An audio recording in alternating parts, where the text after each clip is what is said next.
Donc, les fondements de la gestion de changement, les normes utiles, vous l'entendez souvent parler, donc c'est l'Information Technology Infrastructure Library, qui est les ITIL, donc la Bibliothèque pour infrastructure des technologies de l'information, puisque nous sommes en français.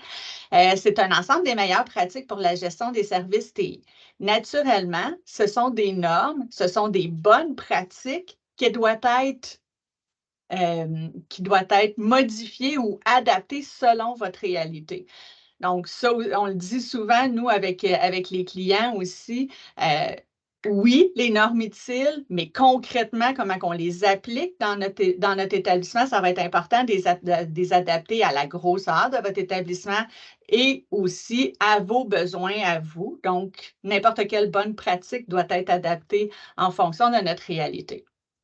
Donc, la liaison avec la gestion de changement utile, ça définit des processus et des rôles clés pour gérer efficacement les changements dans l'environnement TI.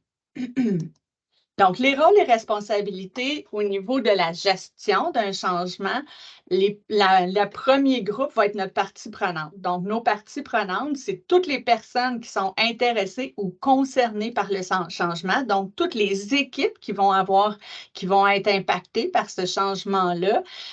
C'est un acteur essentiel dans la gestion du changement et ils peuvent influencer positivement ou négativement, c'est important aussi, et rediriger le changement. Donc, c'est important de bien consulter nos parties prenantes pour s'assurer que l'enlignement qu'on prend dans notre nouveau projet répond à leurs besoins, à leur irritation, etc. Parce qu'un nouveau projet est pour améliorer les choses et non pas détériorer les services.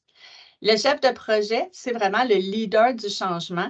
Il va avoir un rôle clé dans la gestion du changement. Il va coordonner les activités des équipes, puis il veille vraiment, le chef de projet, c'est vraiment celui qui va veiller à ce que le projet soit bien planifié, bien géré et exécuté avec succès dans toutes les étapes du changement. Donc, je vous disais d'entrée de jeu que la gestion du changement se fait tout au long de votre nouveau processus, votre nouveau système que vous mettez en place, etc. Donc, c'est vraiment important de commencer à le regarder dès le départ et à tout bout de champ dans un projet quelconque. On va vraiment venir faire notre communication, consulter nos personnes, etc. Donc, Mélida va pouvoir vous l'expliquer plus en détail. Les gestionnaires, donc c'est les gestionnaires de votre entreprise ou de votre organisation, ils doivent être impliqués activement. Donc, les gestionnaires vont gérer la communication puis ils vont apporter un soutien à leur équipe tout au long du changement. C'est important que vos gestionnaires adhèrent aussi, qu'ils comprennent le changement et qu'ils soient positifs face au changement. C'est souvent eux qui vont recevoir aussi les inquiétudes de leurs membres, de leurs employés en dessous d'eux. Donc, c'est important qu'ils soient au courant pour être capable de rassurer, de calmer les situations qui pourraient devenir plus problématiques. Et les agents de changement, donc, c'est le personnel qui apporte la facilité pour le déroulement du changement, joue un rôle important dans la création de la sécurité psychologique au sein de son équipe.